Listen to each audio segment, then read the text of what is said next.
سن جب قیامت کے بارے میں سوال پوچھا کہ قیامت کب آئے گی تو آپ نے فرمایا قیامت ان 5 چیزوں میں سے ہے لا یعلمہن الا اللہ، جن کا علم اللہ کے سوا کسی کے پاس نہیں ہے. پھر آپ نے یہ آیت تلاوت کی ان اللہ عندہ علم الساعۃ وینزل الغیث ویعلم ما فی الارحام. تو یہ الفاظ بھی ہے.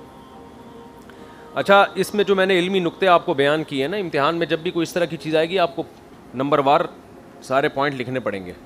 تو ان میں ایک اہم پوائنٹ یہ بھی ہے کہ اس سے ہمیں پتہ چلتا ہے کہ تعلیم کا جو نیچرل طریقہ ہے وہ یہ ہے کہ ایک ماحول بنایا جائے.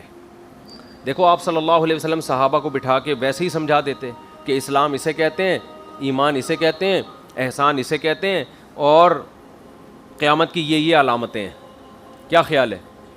لیکن اللہ نے صحابہ کو دین سکھانے کے لیے کیا ہوا، ایک کلاس کا ماحول بنائے، استاد شاگرد کا. جبریل آ رہے ہیں اور ایسی کنڈیشن، ایسی حالت میں آ رہے ہیں کہ سب کو تعجب ہو رہا ہے کہ بھئی یہ نہ مسافر ہیں لیکن ہم میں کوئی جانتا بھی نہیں ہے. تو اس سے کیا ہوتا ہے، آپ کی جو توجہ ہے وہ اس محفل کی طرف زیادہ جاتی ہے.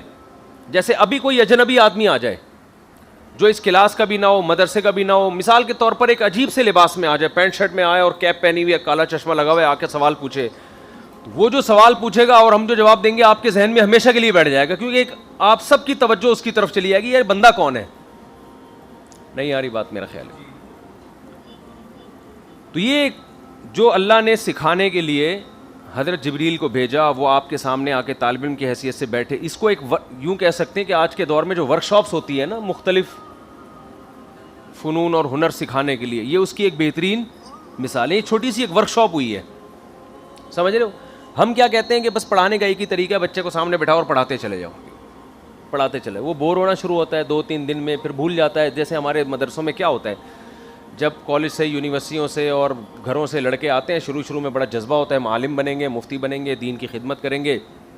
ہم دنیا میں آئے ہی اسی لیے.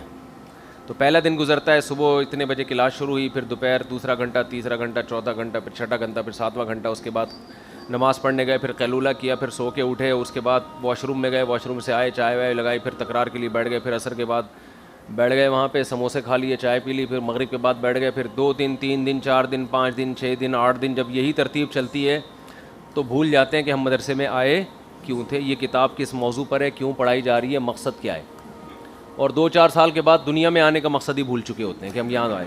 تو سمجھتے ہیں ایسے ہی آئے، بس یہی ہے زندگی ہے. اٹھو صبح اور واش روم کے آگے لائن لگا کے صبح کھڑے ہو جاؤ، بعضوں کا پاجامہ کندھے پہ لٹکا ہوا ہوتا ہے اور وہ انتظار کر رہے ہوتے ہیں اگلا نکلے گا تو ہم جائیں گے. وہ دیر سے نکلے جلدی نکلے، اس سے صحت پہ کوئی فرق نہیں پڑتا. ایک عادت پڑ چکی ہے، بس وہاں سے جانا ہے، پھر وہاں آنا ہے، پھر یوں ایک روٹین پہ چل رہے ہیں. سمجھتے ہو؟ تو تھوڑا سا ڈفرینٹ ہونا چاہیے.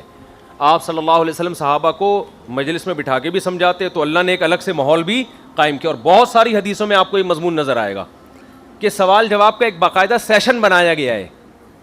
جیسے وہ جو حدیث میں آتا ہے، ایک صحابی نبی کے پاس ہے، یا رسول اللہ ایسی عورت سے نکاح کرنا چاہتا ہوں جو بانجھ بھی ہے اور جو مالدار بھی ہے اور خوبصورت بھی ہے اور صاحب نسب بھی ہے لیکن بانجھ ہے. تو آپ نے فرمایا نہیں. پھر وہ دوبارہ آئے، پھر فرمایا نہیں. پھر وہ 30 دفعہ آئے، پھر فرمایا نہیں. دیکھو نبی ویسے ہی لوگوں کو بتا دیتے ہیں، ویسے ہی لوگوں کو بتا دیتے بھئی ایسی عورت سے نکاح کرو جس کی اولاد کثرت سے ہو. لیکن وہ بات ذہن میں اس طرح سے بیٹھتی نہیں. ایک ماحول بنایا گیا، اللہ کی طرف سے انتظام ہوا کہ ایک صحابی کو ایک ایسی عورت کا رشتہ پیش آیا جس میں 3 کوالٹی ہیں جو عام طور پر ایک ہی عورت میں جمع نہیں ہوتی. مالدار بھی ہو ایک عورت، خوبصورت بھی ہو اور صاحب نسب بھی ہو. ایسا مارکیٹ میں ہوتا نہیں ہے. صرف ایک فالٹ ہے کہ بانجھ ہے. اور پھر صحابی کو جب منع کیا گیا ہے تو صحابہ تو ایک دفعہ منع کرنے سے رک جاتے تھے، پھر بھی نہیں رکے، پھر دوبارہ آ رہے ہیں، پھر 30 دفعہ آ رہے ہیں. تو یہ باقاعدہ ایک پراپر ورک شاپ قائم کی گئی ہے، ایک ماحول بنایا گیا ہے. ان پورے پروسیس سے گزرنے کے بعد نبی نے جب 30 دفعہ ان کو منع کیا اور پھر فرمایا تزوجوا الودود الولود فانی مباہی بکم الامم، ایسی عورت سے نکاح کرو جو کثرت سے بچے جنے. اس کی خوبصورتی کو چھوڑ دو ایک طرف، اس کے نسب اور دولت کو چھوڑ دو.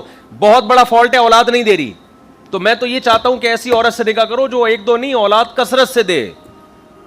سمجھتے ہو؟ تو یہ جو الفاظ آپ نے کہے ہیں نا آخر میں، یہ پورا جب آپ پورا منظر دیکھتے ہیں تو پھر زبان نبوت سے جو یہ الفاظ آخر میں نکلے، اس کی قدر آپ کے دل میں بیٹھے گی کہ اسلام، اہل اسلام سے اولاد کی کثرت پر کتنا حریص ہے. سمجھتے ہو؟ تو یہ آپ کو دور نبوت میں ملے گا.